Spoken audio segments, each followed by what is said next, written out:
ختم تو نہیں ہو گئی, تلاش کریں. انسان جب کسی چیز کو اتنے پیشن سے, اتنے پیار سے تلاش کرتا ہے تو ممکن نہیں ہے. لوگ کہتے ہیں خدا کو ڈھونڈو خدا مل جاتا ہے, اور ایسے اللہ کے بندے کہ جو پیشنیٹ ہوں پاکستان کے حوالے سے, پیشنیٹ ہوں جنہوں نے پاکستان بنایا ہے, جو پاکستان کے دفاع میں آج لگے ہوئے ہیں, جو پاکستان پہ اپنا جان مال سب کچھ قربان کرتے ہیں, جو علمی خزانے جن لوگوں کے پاس ہیں, ایسے ایک آدمی اگر آپ کو نہیں ملتا تو 100 آدمی ایسے ہوں گے جن سے آپ کو کچھ نہ کچھ حاصل کر سکتے ہیں. آپ اساتذہ کو تلاش کریں, بزرگوں کو تلاش کریں, یہ کرنا پڑتا ہے. ہماری ایک آج کے دور کی جو نسل ہے اس کا جو المیہ ہے وہ یہ کہ یہ بزرگوں کے پاس نہیں بیٹھتی,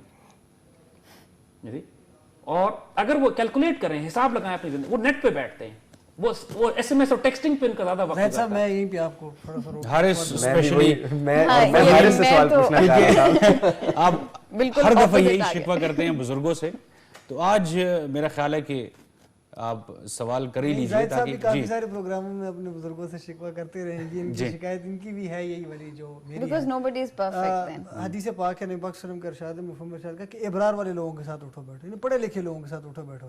ابھی میں کدھر بھی چلا جاؤں, بحیثیت نوجوان میں اپنے سارے لوگوں کو لے کے بات کروں, اپنی انفرادی اس پہ بات نہیں کر رہا, سارے نوجوانوں کو دیکھ لیں. اگر میں اپنے کوئی بڑے عالم دین کو دیکھ لوں تو وہ بھی مجھے کرپٹ نظر آتا ہے, بڑی صاف بات کروں گا. سیاستدان کو میں دیکھتا ہوں وہ بھی کرپٹ نظر آتا ہے, کوئی فوجی جرنیل کو میں دیکھتا ہوں میں کہتا ہوں یہ بھی کرپٹ ہے. میں کسی کوئی انٹلیکچوئل جو یہ سو کالڈ آج کل بنے ہیں اور ٹی وی پہ آ کے کوئی 10 کتابیں لکھی ہوئی اور خدا جانے پاکستان کا کیا سے کیا وہ بنانا چاہ رہے ہیں جناح صاحب کو, اور جن ہم پروگراموں میں یہی کہتے ہیں کہ جناح صاحب کو جن نے ان کی شخصیت کو انہوں نے خراب کیا, تار کیے. جب یہ سارا کچھ ہوگا اور آپ کہہ رہے ہیں کہ ابھی اس نوجوان نے سیکھنا ہے, سمجھنا ہے, بہت ٹائم لگے گا, یعنی ابھی مجھے سیکھنا سمجھنا ٹائم لگے گا, سامنے مجھے کوئی نہیں نظر آ رہا, تو پھر تو ایک ہی طریقہ نکلے گا, میں باہر جاؤں گا, یا تو میں آگ لگاؤں گا, یا میں پول گراؤں گا, یا میں پھر کچھ کروں گا. کیونکہ ایک چھوٹی سی آپ کو دے دوں, ابھی جو یہ انہوں نے بندہ پکڑا تھا جنہوں نے بام بلاسٹ کیا تھا پشاور میں مینا بازار کے اندر, 60,000 روپے میں, یہ رپورٹ ہے اخبار میں کہ 60,000 روپے میں وہ گاڑی لے کے آیا اور 120 بندے وہاں پہ مار دی, یعنی آپ کو 2,000 روپے کا تقریباً ایک بندہ پڑ گیا. پھر تو وہ نوجوان یہی کرے گا نا. دیکھیے حارث, اشفاق احمد بھی اسی معاشرے میں تھے نا,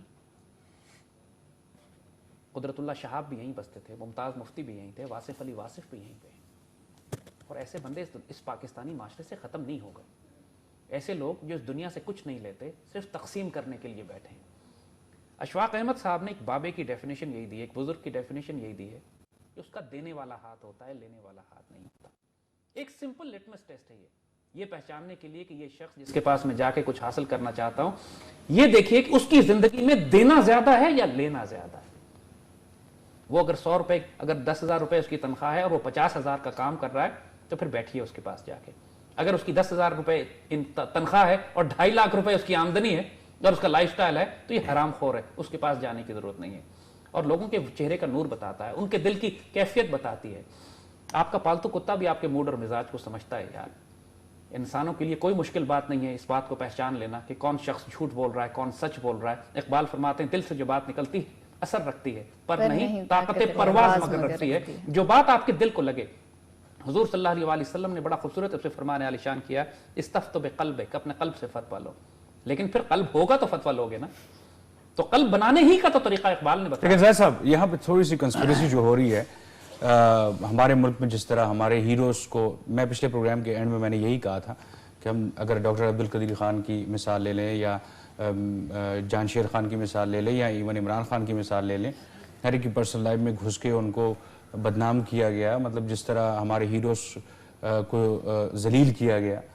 تو ایسے وقت میں پھر ہمارا نوجوان کیا کرے؟ وہ جیسے حارث نے کہا وہ کس کو دیکھے پھر؟ دیکھیے آپ آج کے دور میں بھی ہمارے پاس, ہم صرف قرون اولیٰ کی بات نہیں کر رہے ہیں, حضور صلی اللہ علیہ وسلم اور خلافت راشدہ اور صحابہ کرام اور اس کے بعد آنے والے دور میں مسلمان فاتحین, چاہے طارق بن زیاد, خالد بن ولید اور سعد بن نبی وقاص اور عمر بن عاص اور صلاح الدین ایوبی اور نور الدین زنگی اور امام شامل اور ٹیپو سلطان, وہ تو ایک اتنی حیرت انگیز تاریخ ہمارے پاس پڑی ہے. آج کے دور میں دیکھیے ایسے ایسے رول ماڈلز اویلیبل ہیں. قائد اعظم کی مثال لیجیے, آئی وڈ کال کہ واقعی جب انہیں پوری قوم نے قائد اعظم کہا ہے, ایک سیاسی قائد اعظم کا مطلب ہے دا گریٹ لیڈر. صحیح. اور اس گریٹ لیڈر کا کردار تو دیکھیں کیا ہے. آج یقین کیجئے پاکستان کی پوری پارلیمنٹ میں, پاکستان کے تمام سیاسی کلچر میں ایک شخص نہیں ہے جو قائد اعظم کے जूतों के करीब भी पहुंच सके। And I'm saying it very bluntly. वो शख्स कायद आजम जो 1500 रुपए उस जमाने में एक दिन की फीस लिया करते थे अपनी वकालत की, पाकिस्तान बनने के बाद 1 रुपया 1.5 रुपया तनख्वाह लेते हैं अपने गवर्नर जनरल होने की। वो कायद आजम कि जिनकी बहन के लिए 7 रुपए की कुर्सी आ जाती है, गवर्नर जनरल हाउस में वो रहती हैं और 7 रुपए की कुर्सी पे काट लगा के कहते हैं कि इसके पैसे फातिमा जिन्ना से लो, कि मुसलमानों की बैतुल माल के पैसे फातिमा जिन्ना पे नहीं खर्च किए जाएंगे। देखिए यही रोल मॉडल्स आपको चाहिए। अभी हमें कोई रोल मॉडल ऐसा नहीं चाहिए इस वक्त कि जो ये किरदार, ये यकीन कीजिए कुरून उला का किरदार है ये।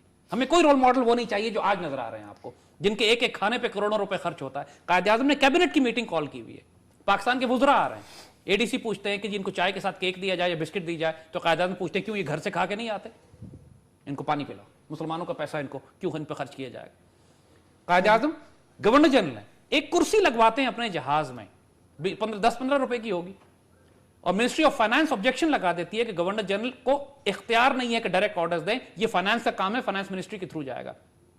आज का कोई मिनिस्टर होता है या आज का कोई वजीर होता है, सदर होता तो क्या करते, उस फाइनेंस मिनिस्टर को सैक कर देते। कायद आजम ने माजरत की, अपने ऑर्डर्स वापस लिए, प्रोटोकॉल फॉलो किया। एक नर्स ने कायद आजम से कहा कि मेरी ट्रांसफर करवा दीजिए, तो कायद आजम कहते हैं कि बेटा गवर्नर जनरल का काम नर्सों की ट्रांसफर कराना नहीं है, ये मिनिस्ट्री ऑफ हेल्थ का काम। बहुत अच्छे, बहुत अच्छे। आप ये किरदार This was the leader, जी बिल्कुल, चलिए, exactly। जी हारिस, हम मेरा ख्याल है एक छोटी सी ब्रेक ले लेते हैं। नाजरीन आप भी एक छोटी सी ब्रेक ले लें और आते हैं थोड़ी सी देर के बाद, लेकिन स्ट्राइक 3 के साथ रहिएगा क्योंकि हम आपके लिए यहाँ बैठे। जी वेलकम बैक नाजरीन। सैयद जैद जमान हामिद साहब हमारे साथ बैठे हुए, स्ट्राइकर्स उनसे पूछ रहे थे सवालात। एक सवाल की गुंजाइश है आपके पास फातिमा, उसके बाद हम फ्यूचर पे आएंगे कि what would be the future of this country, specially नौजवान नस्ल का क्या फ्यूचर होगा। जी आखिरी सवाल आप जो एग्जिस्टिंग हमारा इस वक्त एग्जिस्टिंग टाइम के अंदर मैं I would like to ask, ये जो clash of civilization that is going on, इसमें सिर्फ मुझे इतना सा बताएं, वो थोड़ा सा सवाल दब भी गया।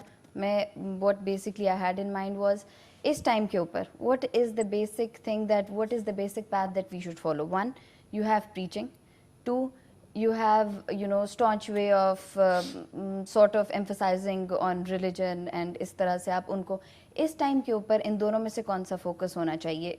बी इसका एक मैं थोड़ा सा ऐड ऑन कर देती हूँ। इस टाइम के अंदर जो पाकिस्तान के हालात हैं, वहाँ पे पंजाब और Sindh being the most populated, कहेंगे मेजरली पॉपुलेटेड एरियाज, तो वहाँ पर जो है वो इस्लाम की तरफ बहुत ज़्यादा रुझान नहीं है। They have sort of a nonchalant behaviour towards Islam. तो इस सारी चीज़ को, इस सारे सिनेरियो को जहन में रखते हुए what basic suggestion do you have, वही मैं फिर से कहूँगी, what panacea do you have for this thing which is going on in Pakistan right now. देखिए 2 बातें, एक बात हम आपको बड़ा क्लियरली बताएं, एक कॉन्सेप्ट ये दे दिया गया है कि यहाँ पर कि अगर हम लोगों के उनके खाने पीने का बंदोबस्त करना, उनके रोटी कपड़े और मकान जिसे कहा जाता है, जी बिल्कुल, या लोगों की बेसिक नीड्स को पूरा करना, ये इस्लाम नहीं है। ये इस्लाम कैसे नहीं है? दीन में सब शुरू इस बात से होता है कि भूखे को खाना खिलाओ और यतीमों बेवाओं मिस्कीनों के सर पे हाथ रखो। बिल्कुल सही। हमारे यहाँ इस्लाम का तस्वुर ये लिया जाता है कि हाथ काटे जाएं, कोड़े मारे जाएं, ये इस्लाम है, और अगर भूखे को खाना खिलाया जाए तो ये इस्लाम नहीं है। हज़रत उमर रज़ी अल्लाह ने तो कहा था, मेरे मुल्क के अंदर, मेरी सल्तनत के अंदर कुत्ता जो है वो अगर झील के किनारे वो भूखा मर गया, उसकी भी मुझसे पूछोगी। बिल्कुल। तो हमारे यहाँ जो इस्लाम का, क्या सड़कें साफ होना ये इस्लाम नहीं है? क्या शहर साफ होना ये इस्लाम नहीं है? बिल्कुल। क्या लोगों को उनके हुकूक देना ये इस्लाम नहीं है? क्या जस्टिस अदल उनके दरवाजे पर पहुंचना इंसाफ नहीं है? इस्लाम नहीं है। क्या ये इस्लाम नहीं है कि लोगों की इज्जत आबरू जान माल की हिफाजत की जाए? क्या ये इस्लाम नहीं है कि उन तक मेडिकल फैसिलिटीज पहुंचाई जाएं? क्या ये इस्लाम नहीं है कि उनके पास तालीम का इंतजाम मौजूद हो? आप कुरान का नाम लें या ना लें, अगर आप अल्लाह की मखलूक पर ये रहम कर रहे हैं तो आप इस्लाम नाफिज कर रहे हैं, और कोई पाकिस्तान का सूबा इससे इनकार नहीं करता। सही। और फिर कौन सा मुसलमान सूबा है पाकिस्तान का, या पाकिस्तान का कोई मसलक या स्कूल ऑफ थॉट ये कहता है कि पाकिस्तान को दुनिया की अजीम तरीन ताकत नहीं होना चाहिए? कौन ये कहता है कि पाकिस्तान से करप्शन का खात्मा होना चाहिए? कौन ये नहीं कहता कि पाकिस्तान से दहशतगर्दी का खात्मा होना चाहिए, अमन होना चाहिए, लॉ एंड ऑर्डर महफूज, इज्जत आबरू महफूज होनी चाहिए लोगों की?